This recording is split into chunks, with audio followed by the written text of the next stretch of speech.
Thank you very much, Sam, and a big welcome to all of you. Hope you slept well after a very entertaining evening last night. I must say I'm delighted to see Francis sitting here. I left him about 11 o'clock, starting to get into the bottle of wine that he was prevented from drinking before his speech. But it's no more, is it? Fine. And I just remembered when Sam said this is being screened. Pam Jones, who I'm delighted is sitting in front of me here, my predecessor, she was standing up here saying it's going to be screened. And I was down there and I was thinking, are any of the members suddenly freezing because they realise they've told friends and family that they're somewhere else today? And now they realise it's going to be screened. But nobody's left the room as far as I can see. So. One of the benefits of my role, and there aren't many of them, is to invite a speaker of my choice. And as a history subject advisor, and over the last 17 years, a beneficiary of the third age education in art and literature through my own U3As, I've chosen a talk on a subject that brings these themes together: the Medici, Florence, and the golden age of art. Ernie Ray was a guest lecturer on a cruise visiting the antiquities of ancient Greece and Rome that my wife and I took a few years ago. Striking up a conversation with Ernie, I mentioned that he would make an excellent AGM guest speaker. Ernie welcomed the opportunity, and he mentioned that he'd spoken to a number of U3As in the Northwest, where he lives with Gaynor, who we're delighted to see today. Perhaps some of the delegates here will recognise Ernie's voice as the BBC4 presenter of Beyond Belief for the last 17 years. So it gives me a great pleasure to welcome Ernie to talk to us about the Medici, Florence, and the golden age of art. Ernie.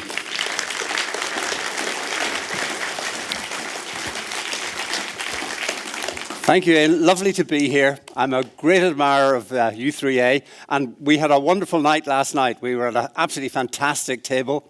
The wine flowed, although I was very abstemious, had to get up this morning. But the conversation was great, and what a fantastic speech from Francis to end it all off. So it's a great pleasure to be here. Henry Kissinger was once National Security Advisor to Richard Nixon, subsequently Secretary of State. And long after he retired, he did an interview for an American television channel. And it was a long-ranging interview, but in the middle of the interviewer threw out a curveball. One of these what-if questions. He said, what if, shortly after the Cuban Missile Crisis, instead of John F. Kennedy being assassinated in Dallas, Nikita Khrushchev had been assassinated in Moscow? What if? And Kissinger thought for a few moments, and then he said, Aristotle Onassis would not have married Mrs. Khrushchev.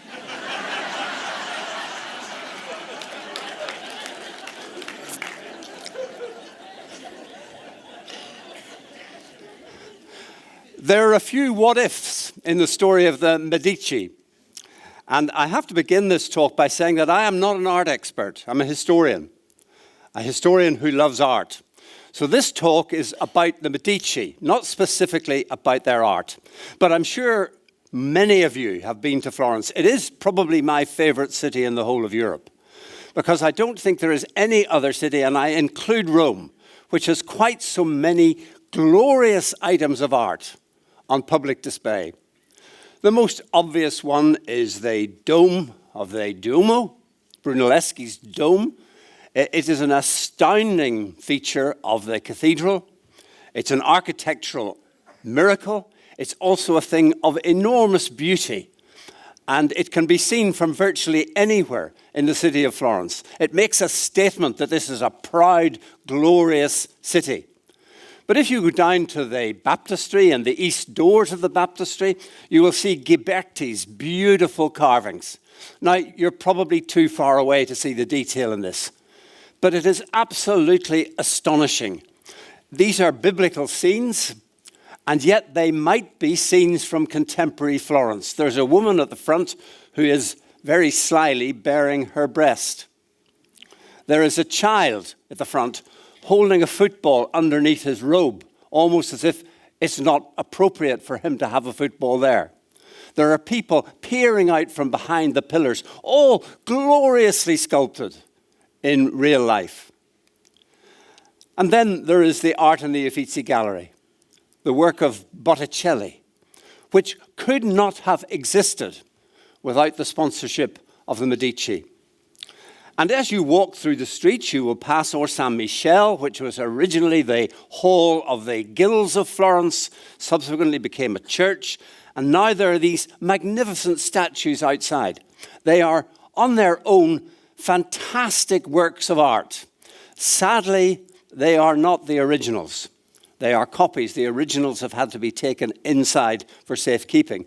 But 20 years ago, you could have walked around Or San Michele and you would have seen these magnificent sculptures, the real things, there for everybody to view as they walk around this fantastic city. So the art of Florence would not have been possible without the sponsorship of the most powerful family in Florence, the Medici. But also, there were two Medici popes, Leo X and Clement VII. It has to be said, among the most disastrous popes in history. Both dreadful men. And yet, in their own way, they helped to produce some of the most magnificent art to be found in the Vatican City. So I'm going to tell the story, and I'm going to tell it in three parts.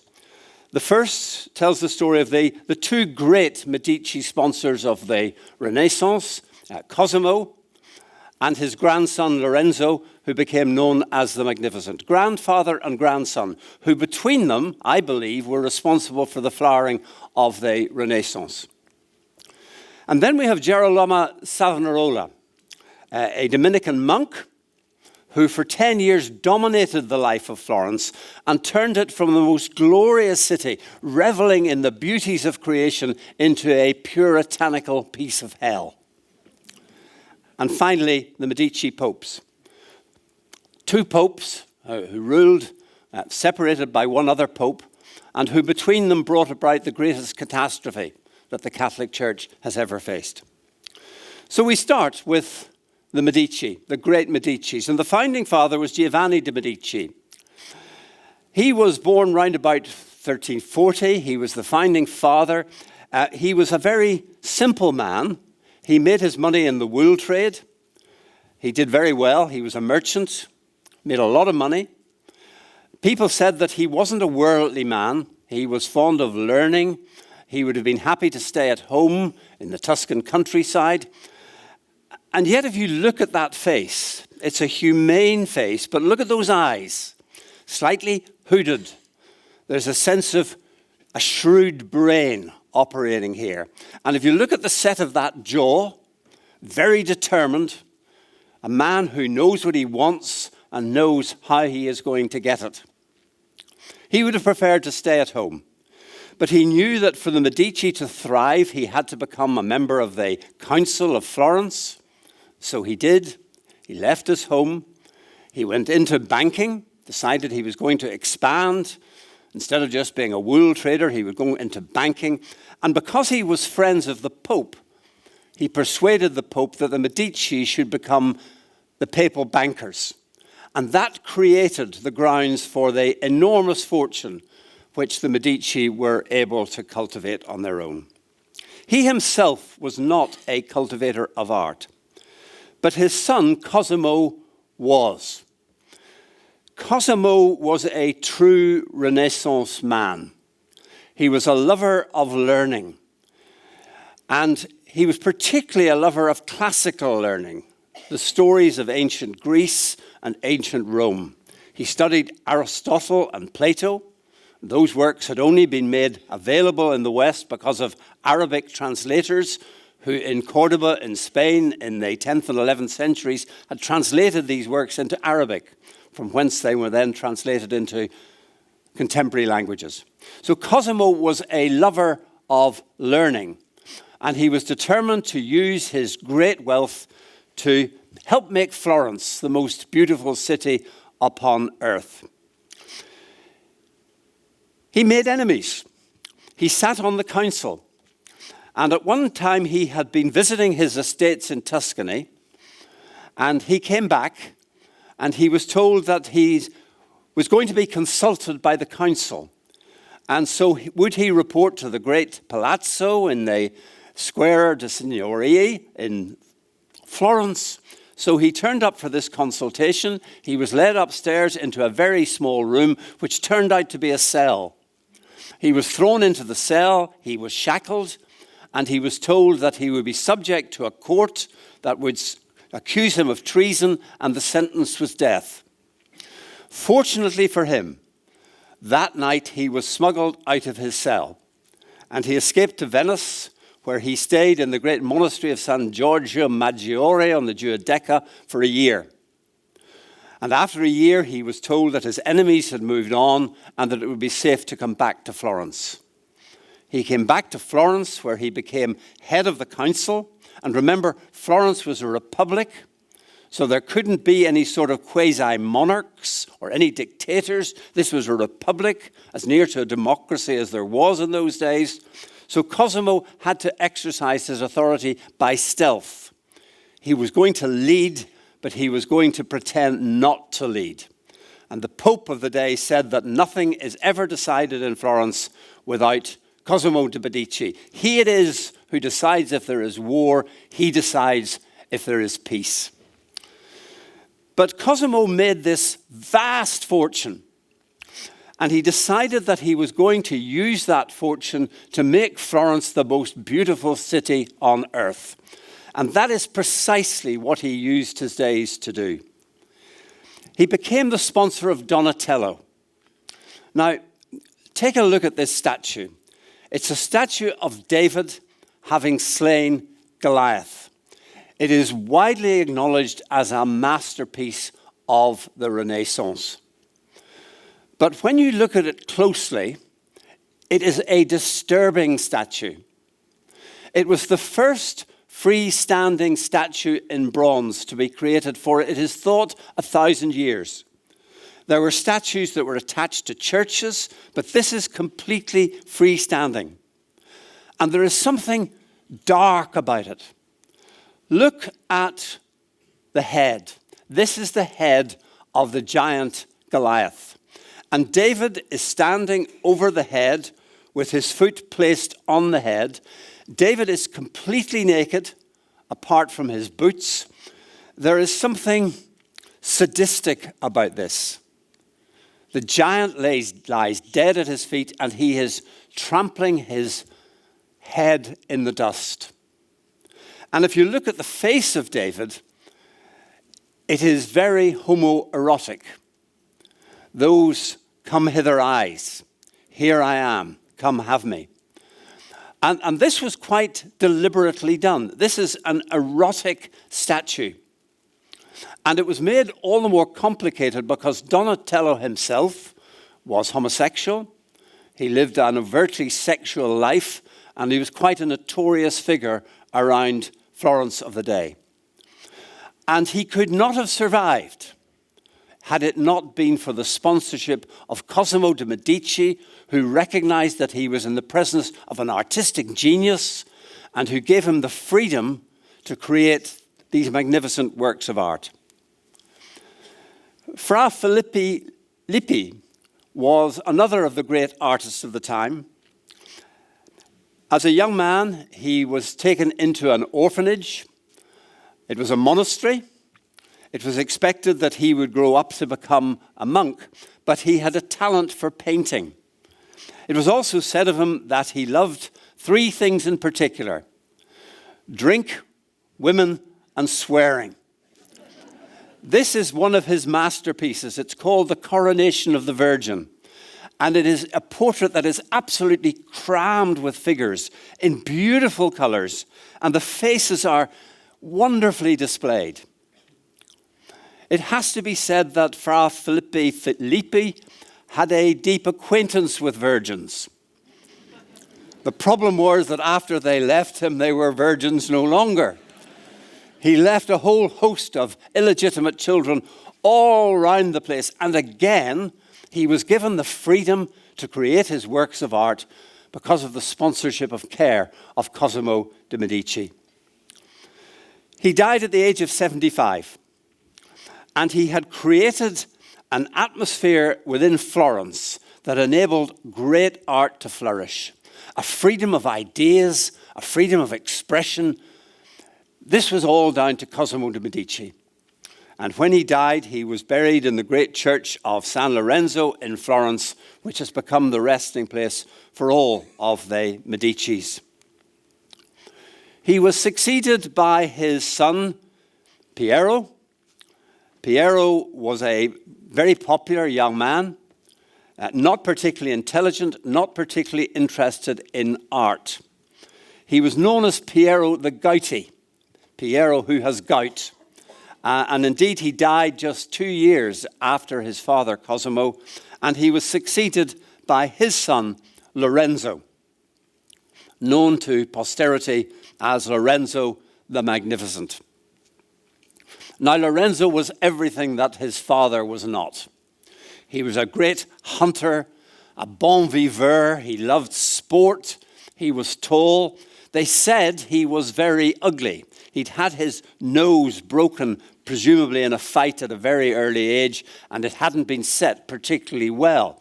But I think when you look at him, there is something very attractive about this face. It may not be classically handsome, but you just know that if you had a night in a pub with Lorenzo Magnificent, it would be some night. He was also a great lover of the arts. And he married very well. He married a very wealthy Roman banking family called the Orsinis. So the vast wealth that had already been accumulated by the Medicis became even more. Lorenzo had no trouble with money. He had all the money in the world. But like his grandfather, he was determined that he should use that money for the benefit of the community and to make Florence the most beautiful city on earth. And that is what he set out to do. He cultivated Botticelli. Now, the money that helped Botticelli to make his masterpieces, like the Birth of Spring and the other one, the Birth of Venus, both of which now hang in the Uffizi Gallery in Florence, that money came from another branch of the Medici. But it's an illustration of the way in which the goodwill of these great Medicis, Cosimo and Lorenzo, spread throughout the family and beyond the family, so that it became the thing in Florence for very wealthy people to spend their money for the good of the community and to patronize the artists. Sadly, Lorenzo died at the age of 42. And this is one of my what-ifs of history. What if Lorenzo had lived as long as his grandfather? What if there had been another 33 years of Lorenzo the Magnificent? Would the history of this great family and the history of Florence have been any different? I suspect the answer is yes. So that's Cosimo and Lorenzo, the founders of this great dynasty, the founders of the Renaissance in Florence, the people who made it one of the most beautiful cities on earth. We turn from that to the monk and the Medici. Savonarola. He was born in Ferrara in Tuscany, round about 1455.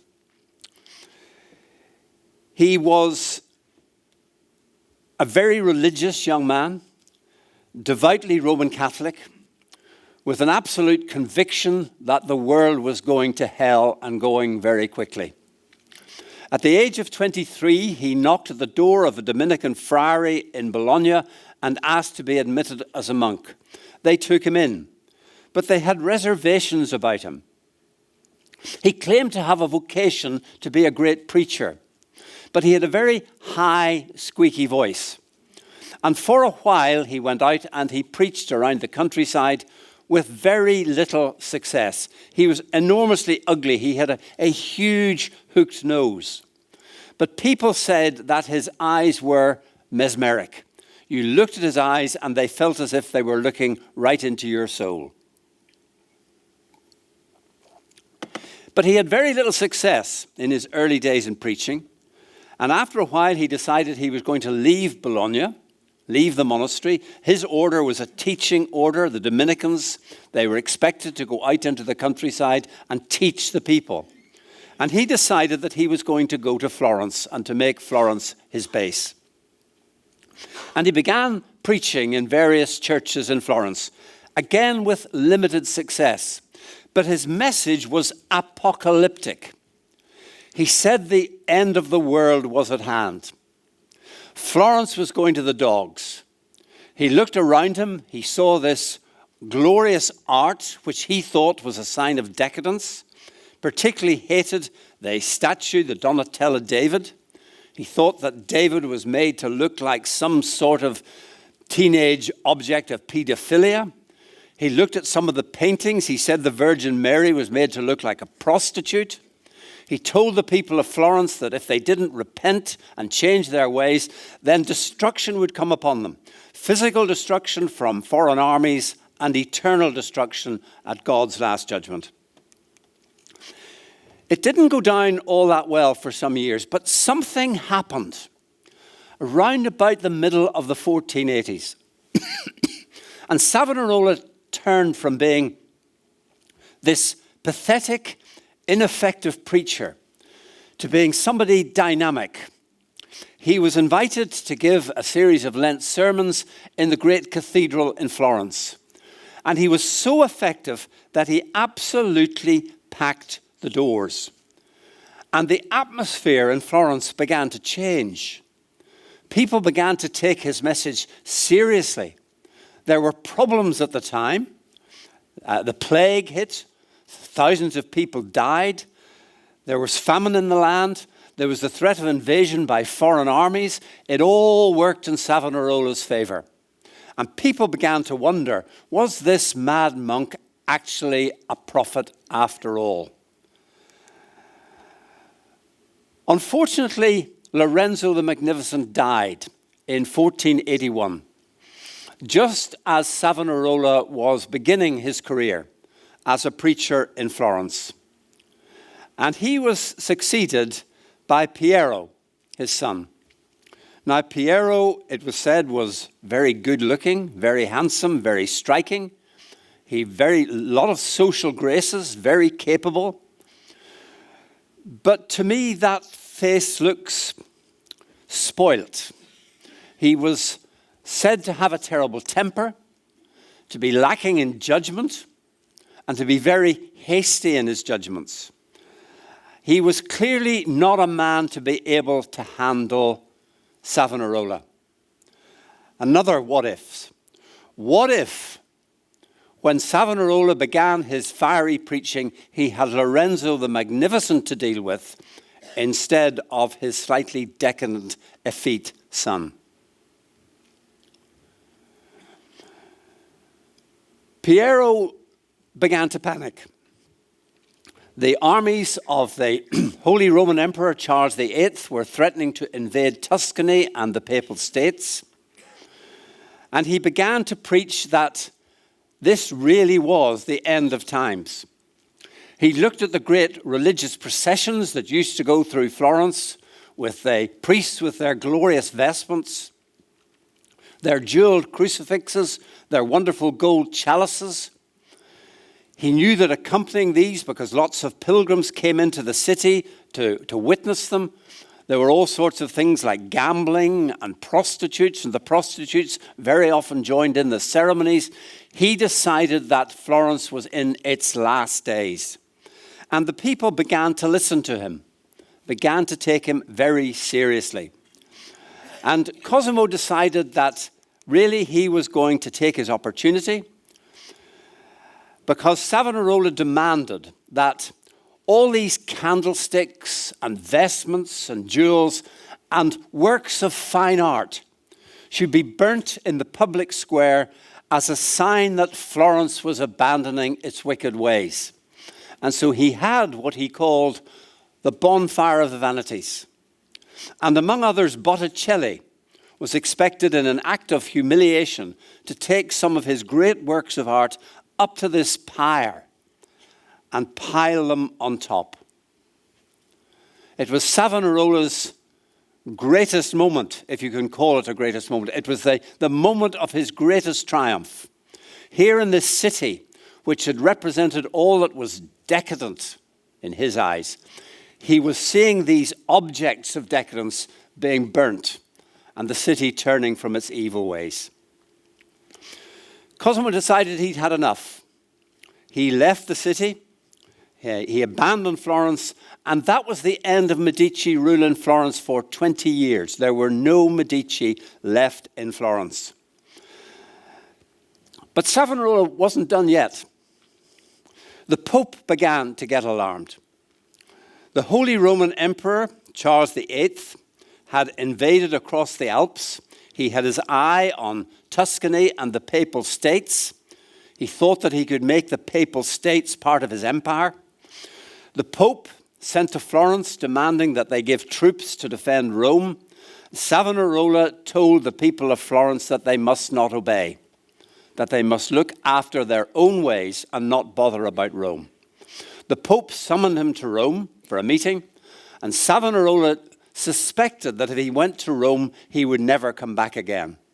So he refused to go, and the Pope demanded that he be put on trial and asked to explain his actions. And the city began to turn against Savonarola. They'd had enough of all this austerity. They liked their candlesticks and their glorious vestments and their jewels and their art, and the tide began to change. And one Sunday when Savonarola was preaching in the cathedral, all of a sudden he found that the whole of the pulpit was lined with sticky glue. And he got glue all over his hands. And another time when he was preaching, a light fell from above and crashed down on the floor just beneath him. It seemed as if people had it in for Savonarola. And so eventually he was tried. He was accused of blasphemy. He was brought before a kangaroo court. He was found guilty. And the next morning, he and two of his comrades were burnt at the stake, their hands manacled and burnt in front of a huge crowd of people. It was the end of Savonarola. He had almost single-handed turned Florence from the most cultivated, learned, glorious city in all of Europe into a sort of a living puritanical hell, where people were always looking over their shoulders to try and find an informer, always watching in case they were being inspected and their actions being judged. It was a dark, dark period for Florence between the years 1490 and 1500. And it ended with the burning at the stake of the monk Savonarola. The third part of our story concerns the Medici and the papacy. The papacy was in a very sad condition at this time. In the 1490s, Alexander VI, Alexander Borgia, was elected to the throne of Peter. I say elected, but he basically bought his way to the papacy. He bribed people. Now, Borgia was a cultivated man, a man of letters. People said he was charming company. He was relatively pious.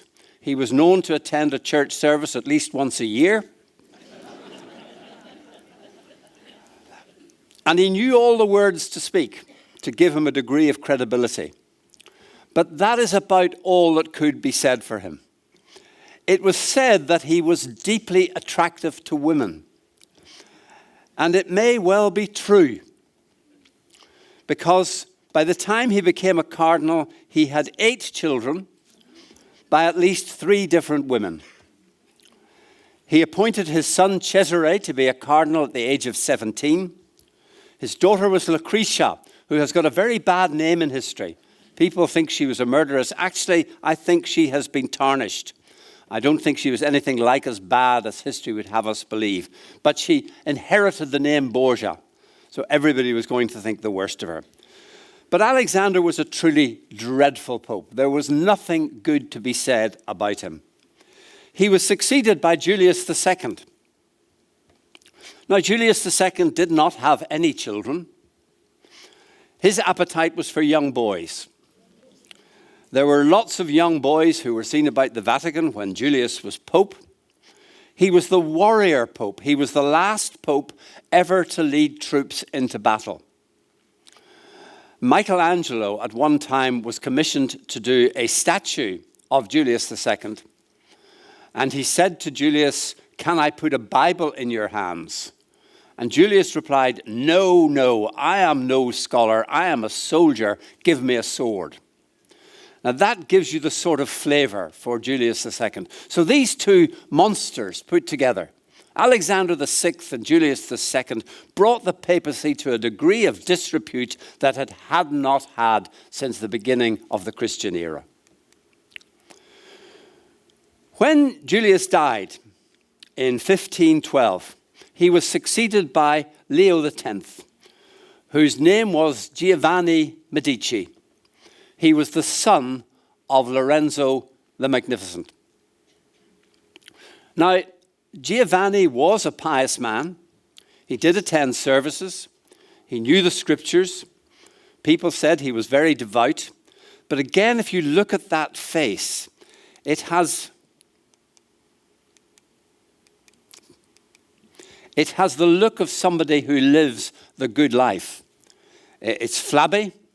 He was very fond of his food and drink. You can see the glorious clothes, that little bit of ermine around the cloak and the hat. He was fond of all the good things in life. And he was particularly fond of hunting. Used to go out hunting until he got so fat that he couldn't sit on a horse. And so what he did, he still enjoyed the hunt. What he did is he insisted that the hunt should shovel the animals all into a narrow corridor and then into a circle where they would be fenced in, and Julius would club them, or Leo would club them to death. It was that sort of horror that went on at this particular time. And it became worse and worse because Leo wanted to turn Rome into the greatest city on earth. And St. Peter's Basilica was falling down. And he was determined that he was going to rebuild St. Peter's, no matter what it cost. How was he going to raise the money?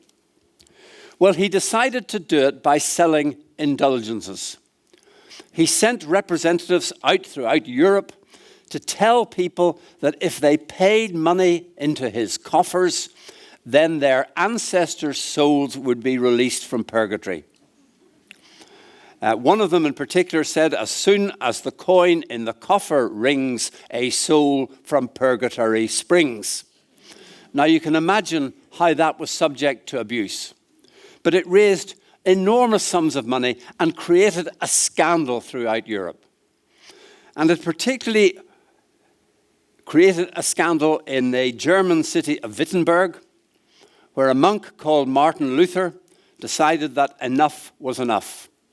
Martin Luther thought that the Catholic Church had gone completely down the wrong road, that it had become a center of materialism.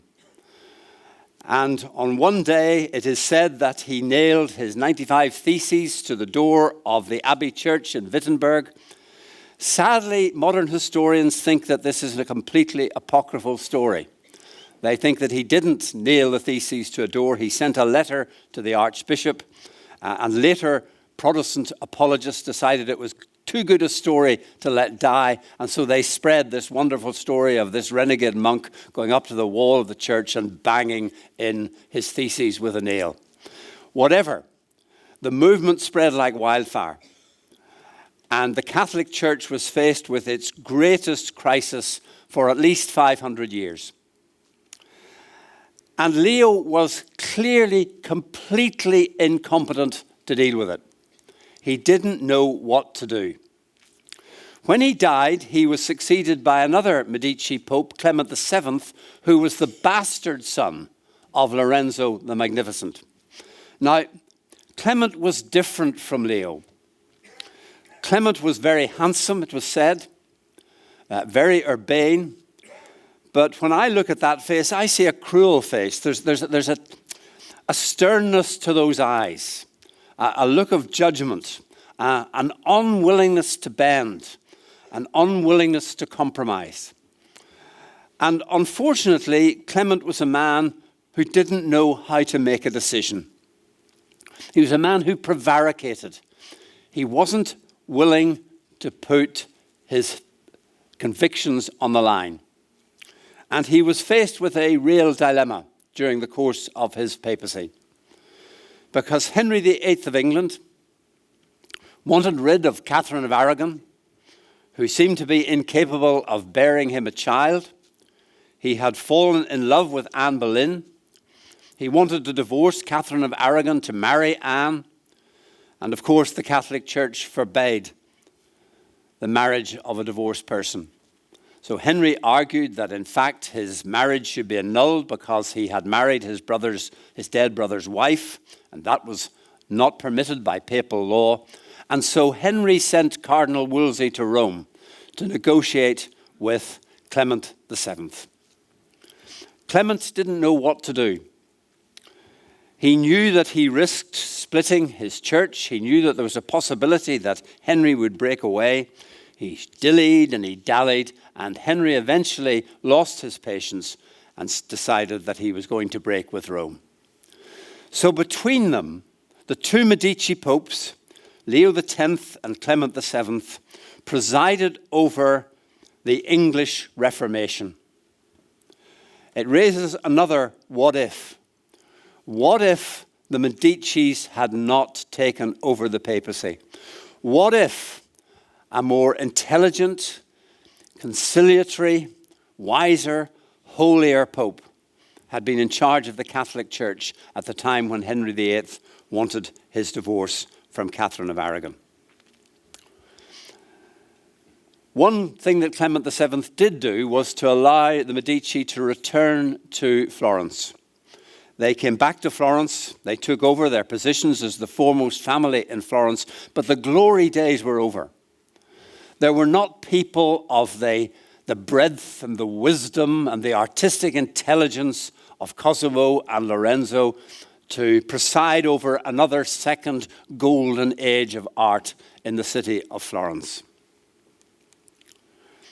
But there was a good side to Leo and to Clement.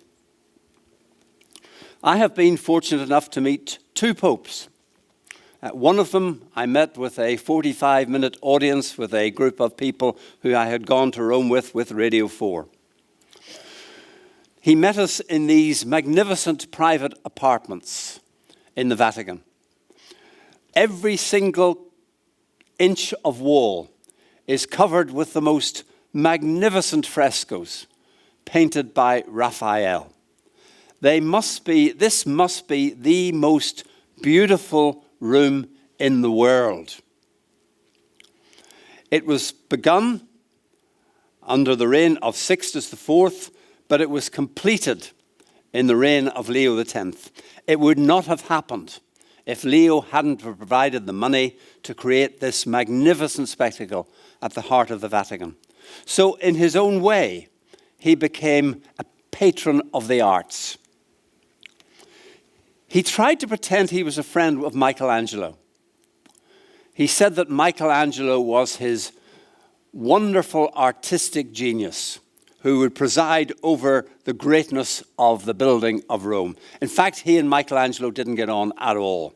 Michelangelo was a very difficult person to get on with. Nobody got on with him. He really wanted to live life on his own.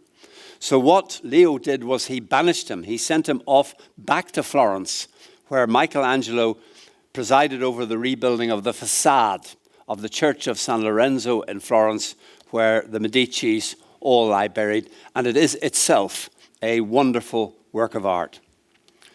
So Leo was a patron of the arts. He did help to create one of the glories of modern Rome. So there's something good to be said about him. And the same goes for Clement VII. The Sistine Chapel was again begun by Pope Sixtus IV in the year 1482, but he didn't complete it. And under Julius II, the warrior pope, Michelangelo created the beautiful wall of the creation of Adam. And he came back in the late 1520s and 1530s to create his masterpiece of the Last Judgment, sponsored by Clement VII, who provided the money and provided the impetus to get it done. So between them, Leo X and Clement VII provided some of the masterpieces of the Roman Renaissance, of which we are all the beneficiaries today. The Medicis came back to Florence. In fact, they achieved a position of prominence in Florence that not even Cosimo or Lorenzo had done. The citizens of Florence had been very keen to stress that Florence was a republic. There was no pecking order. There was no leader of Florence. But in the 1560s, another Cosimo came back, and he was appointed Grand Duke of Florence. And if you ever go to Florence today, you will see his statue in the Piazza della Signoria in the center of Florence. But the glory days were over. The Medicis remained there for another 110 years, but Florence became a backwater. There was no more great art flourishing in Florence. The center of the Renaissance shifted to Venice and to Rome. Florence had had its day, and it had been the day of the Medici. So what can we say about the time of the Medici? Well, it was unquestionably the high point of the Renaissance. There had always been great painting in Italy. Giotto, 200 years earlier, had painted his wonderful frescoes in Assisi, which you can still see in the church there. It had been going on for years and years and years, but between them, Cosimo and Lorenzo gave a huge push to the expansion of the glories of art that we can still see in Florence, in places like Saint-Michel. There is no other city, I think, on earth where you can wander around and see so much art publicly displayed. And I think it is arguable that the great Renaissance in art would not have happened to the extent that it did had it not been for the patronage of the Medicis in Florence. It's got to be said that the Medici popes were a complete disgrace. They should never have attained any sort of office in the Catholic Church, let alone becoming popes. And had there been more competent, spiritual, politically sensitive people sitting on the throne of Peter, it is possible that the Reformation might not have happened and that the Western Church might not have split apart. Certainly Martin Luther would not have done what he did had it not been for the scandal of the sale of indulgences that were set off by Leo X. But it is undoubtedly true that with the disappearance of the great Medicis, Florence declined.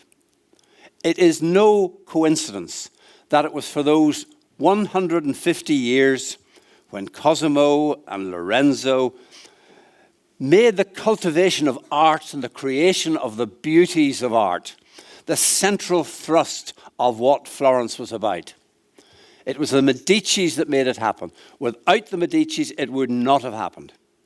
And for that, if for nothing else, we should all be very thankful. Thank you very much.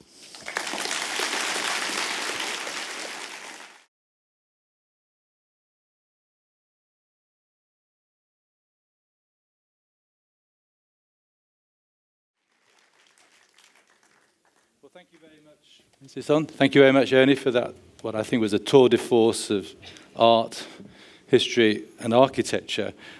Are there any questions from the floor to Ernie? He will take one or two questions. Any hand? Yes, it's a hand. Alan, I think.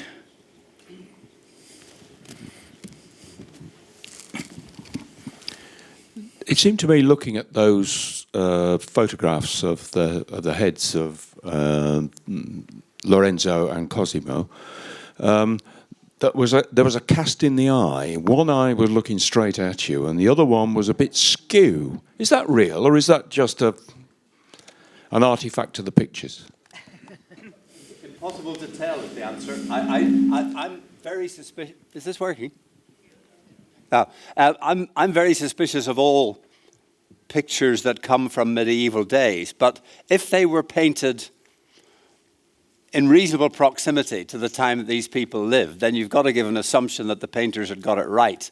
And these paintings were done pretty close to the time they lived. So it may just be a peculiarity of the family. Although, when I look at all those pictures, I think there's a likeness between Giovanni, the founder, and Lorenzo. I don't see any likeness between any of the others. So, who knows? I have no idea. But I think you can assume that with great painters, painting portraits, they're likely to have got it right, I'd have thought. Yes. Thank you very much for a wonderful lecture. I was just wondering about the Pietro character, and you didn't sort of expound very much on him. What actually happened to Pietro? He died of gout, comparatively young. He was probably about 25 when he died. Very, very young man. Cosimo had a lot of children, but most of them were daughters, and a lot of them were illegitimate. So Piero had a very short, well, it wasn't a reign, but a successor as the head of the Medici family. And then he died, presumably of gout, which in those days was a very serious illness and not always associated with alcohol. Apparently a very painful illness too. Right. So his was a very short and quite a tragic life. But, you know, in retrospect, when you look at it, what Lorenzo did with his time when he was head of the family in Medici, you wonder, was it not a blessing in disguise? Right. Thank you very much.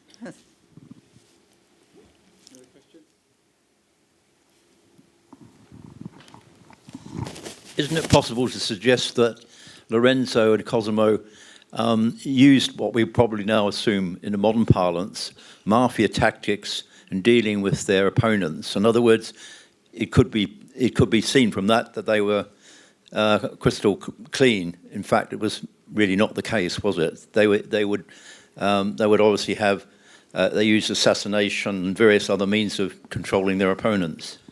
That is unquestionably true. And I should perhaps have said that at some course during the lecture. These were medieval barons, basically, who were making their way as best they could. And the Medici were not above using very sordid means to get their way. But the evidence suggests that both Cosimo and Lorenzo were Renaissance men. That doesn't mean that they didn't indulge in dirty tricks. Of course they did.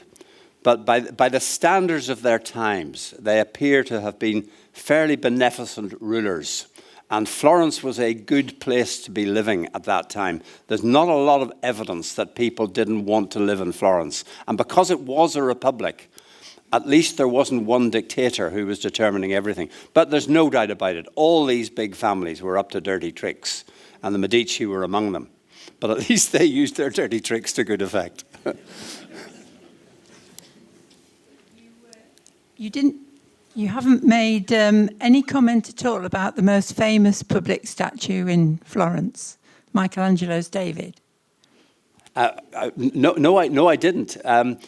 It is utterly fantastic. And off the top, well, Michelangelo had a very long life, and I can't off the top of my head date the statue, the famous Michelangelo David. But I think it came later in his life. And I don't think he died until the 1560s, which would have been beyond the time, long after the time when Lorenzo was there. So whether it was overtly influenced by the Medici or not, I don't know. It's very interesting. If you go into the Piazza della Signoria and you look at the statue of David, it's sort of impressive. But I was a touch underwhelmed until you realize that that's not the actual statue, that the actual statue is in the academia.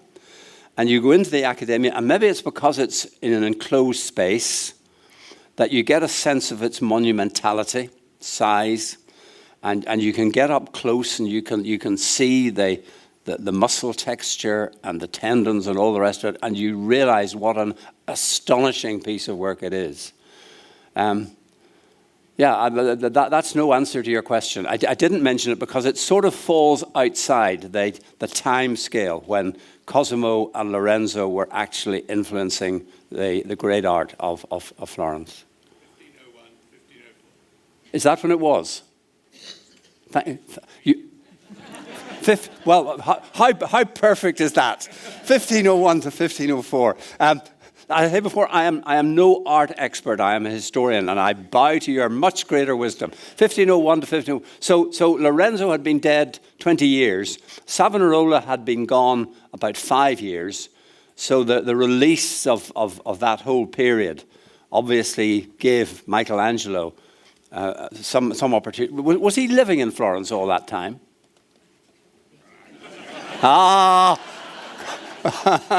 Touché.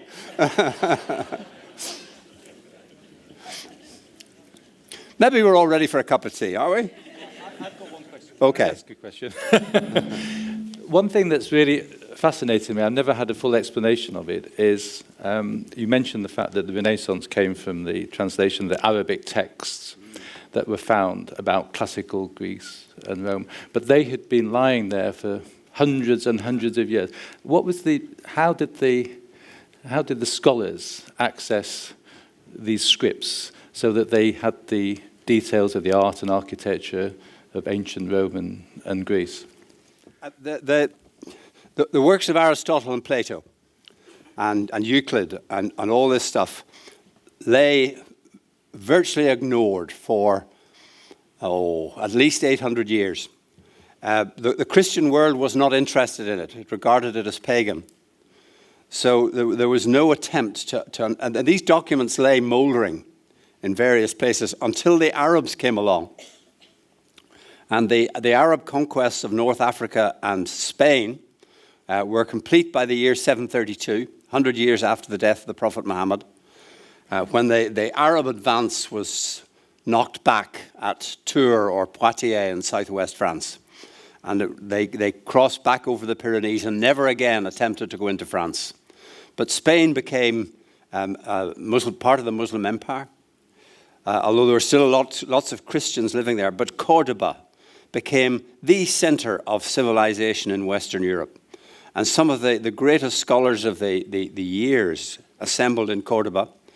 It was very fortunate because although it was a Muslim empire, it was independent from the Baghdad Caliphate, so they didn't have to answer to Baghdad. And so within Cordoba, there developed this school of learning, ancient learning, anxious to learn of the wisdom of Greece and Rome. And they got hold of these documents that had been lying in monasteries and in libraries, and they translated them into Arabic. And I think there is little doubt that we would have lost many of those documents because the Western world, the Western Christian world, only really began to recover its interest in that at the time of Thomas Aquinas and then the Reformation, especially at the Renaissance, especially at the Renaissance. So it was that Arab world centered in Cordoba that preserved for us the learning of the ancient world and also taught us algebra. You know, it is quite an extraordinary thing that in this one city in southern Spain, a Muslim empire preserved for us that ancient wisdom of Greece and Rome. Time for a cup of tea.